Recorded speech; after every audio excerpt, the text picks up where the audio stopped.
মিয়ানমারের রাখাইন রাজ্যে দেশটির সেনাবাহিনীর সাথে বিচ্ছিন্নতাবাদী গোষ্ঠী আরাকান আর্মির মধ্যে গত ১ মাস ধরে সংঘর্ষ অব্যাহত রয়েছে।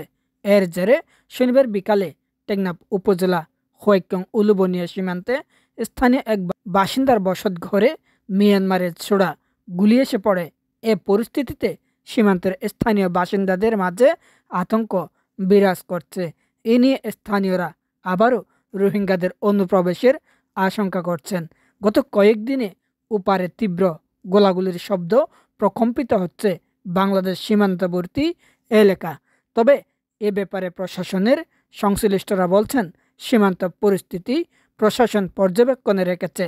বিজিবি সহ আইনশৃঙ্খলা বাহিনী সীমান্তে কঠোর নজরদারির পাশাপাশি সতর্ক অবস্থানে রয়েছে। শনিবার বিকাল থেকে টেকনাফ উপজেলা সীমান্তের ওপারে দুই পক্ষের মধ্যে সংঘর্ষের এক পর্যায়ে উলুবনিয়া এলাকার স্থানীয় বাসিন্দার বসতঘরে একটি গুলি এবং বিভিন্ন জায়গায় ১৩টি মর্টার শেল এসে পড়েছে। এ নিয়ে বাংলাদেশ সীমান্তে বসবাসকারী স্থানীয়দের মাঝে আতঙ্ক বিরাজ করছে। স্থানীয় বাসিন্দারা জানান, রোববারও সীমান্তের ওপারে থেমে থেমে গোলাগুলির শব্দ শোনা যাচ্ছে। সীমান্ত লাগোয়া ওপারে মিয়ানমারের হেলিকপ্টার উঠতে দেখা গেছে। এই পরিস্থিতিতে স্থানীয়রা আতঙ্কে রয়েছেন। পরিস্থিতি আরও অবনতি হলে রোহিঙ্গাদের আবারও অনুপ্রবেশের আশঙ্কা করা হচ্ছে।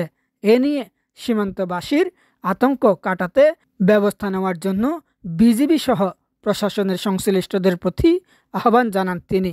টেকনাফ হোয়াইক্যং ইউনিয়নের চেয়ারম্যান নূর আহমদ আনোয়ারি জানান, মিয়ানমারের রাখাইন রাজ্যে দেশটির সেনাবাহিনীর সাথে বিচ্ছিন্নতাবাদী গোষ্ঠী আরাকান আর্মির মধ্যে গত ১ মাসের বেশি সময় ধরে তীব্র সংঘর্ষ চলছে।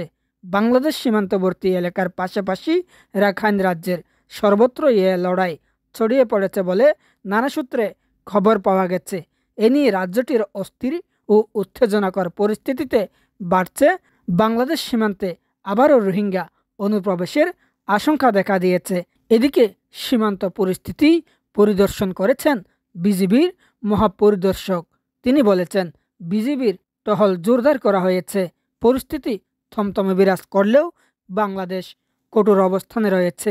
বাংলাদেশ সরকার বলছেন, যে কোনোভাবে মিয়ানমারের নাগরিকদের মিয়ানমারেই পাঠানো হবে, তবে সময়ের ব্যাপার।